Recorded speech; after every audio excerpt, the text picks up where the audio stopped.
হতচ্ছাড়ি, তোকে যে 1 কেজি খাসির মাংস আনতে বলেছিলাম সেটা কোথায়? আম্বানির ছেলের বিয়েতে কম পড়ছিল, দান করে দিয়েছি। কি রাতে খাসির মাংস দিয়ে আমার বর মদ না খেলে আমায় চুষতে দেবে না। শালা বোকা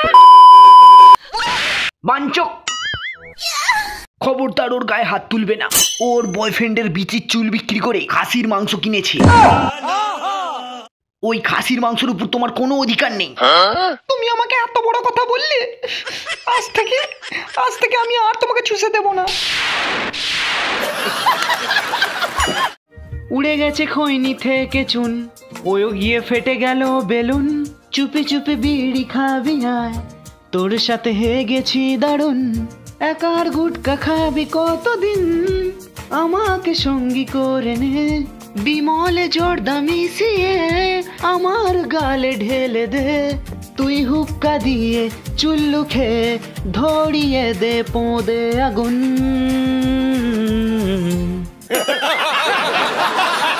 কাল খাসি খেতে এলে না কেন? একদিন তোমার সাথে খাসি খাইনি বলে এত রেগে গেছো, কাল যদি কেউ আমার লেগ পিস খেয়ে নেয় তখন কি করবে? কেটে ফেলবো টলকে আর ফুলিয়ে দেবো তোমার 2 ফুটবলকে। এত ভালোবাসো আমার মনটা কি? ভালোবাসি তোর মনকে। আমি তো শুধু তোর সাথে খাসির মাংস খেতে চাই, তোর লেগ পিসে কামড় বসাতে চাই।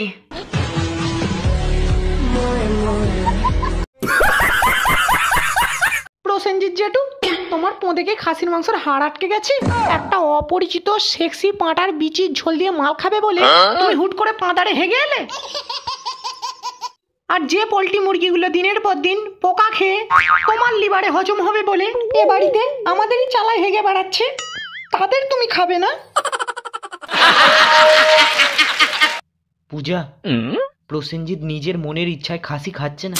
আসলে দীঘায় অক্টোপাস খেয়ে ওর বানায় অক্টোপাসের মতো চুল বেরিয়েছে। তাহলে বাড়ির পোল্ট্রি মুরগিগুলো কি হবে? আজকে বাজারে যাবো, বাজারে গিয়ে একটা পিঙ্ক কালার একটা বগল কাটা বেশি আর কিনবো।